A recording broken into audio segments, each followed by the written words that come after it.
কিছুদিন আগে যারা জাফলং আসছিলেন আজকের পরিস্থিতি দেখলে একটু দুঃখজনক, সত্যি ভয়ঙ্কর অবস্থা।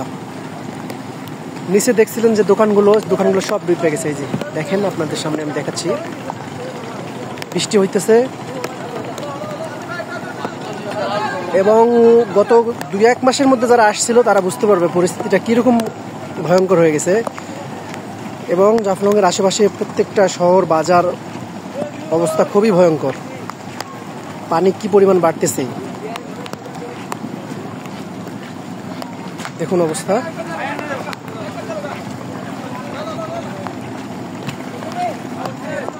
গত বছর যে বন্যার কথা মনে আছে সিলেটে অনেকেরই, তার চেয়েও নাকি প্রখর এবং ভয়ঙ্কর রূপ ধারণ করবে, তাই তো বলতেছে এখানকার মানুষজন।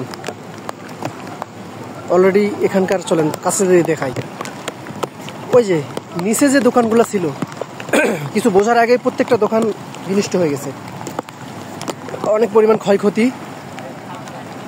আসলে এটা মেকআপ দেওয়া সত্যি এদের জন্য কষ্টকর হয়ে গেল।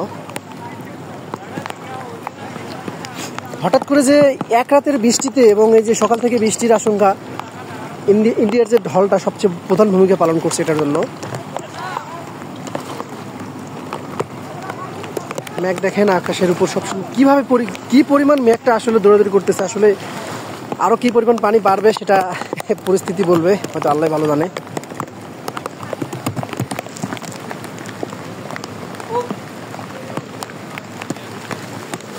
আসলে দোকানগুলো যে যার মতো করে উঠাচ্ছে, যতটুকু সময় পাইছে নিয়ে যাচ্ছে।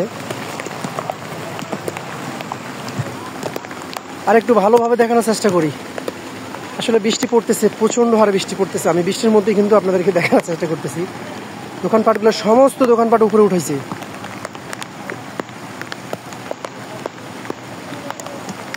চলেন উপরে চলেন, আর একটু ভালোভাবে দেখানোর চেষ্টা করি।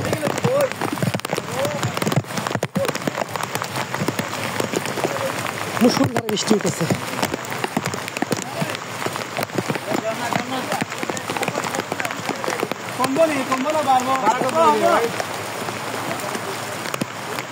পরিস্থিতি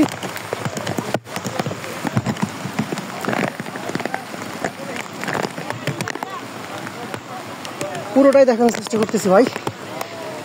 যে যেমন আছেন সবাই দোয়া করবেন সিলেটবাসীর জন্য। আমি রাস্তায় আসতে আসতে দেখছি বৃষ্টি যে পরিমাণ নামতেছে, আসলে বৃষ্টি থামবে না। গত 2 দিনে সামনে ঈদ, আসলে আকাশটা আপনারা দেখেন, এখান থেকে কিন্তু সুন্দর পাহাড় এবং মেঘ দেখা যাচ্ছিল, সেটাও বন্ধ হয়ে গেছে। ও আবহাওয়া ঠিক আছে, ভালো থাকবেন, আবার দেখা হবে। বন্যার আপডেট জানাবো ইনশাআল্লাহ। দোয়া করবেন আমাদের এই এলাকাটার জন্য। এখন এই এলাকায় আছি মানে এই এলাকাটা আমাদেরই। আসসালামু আলাইকুম।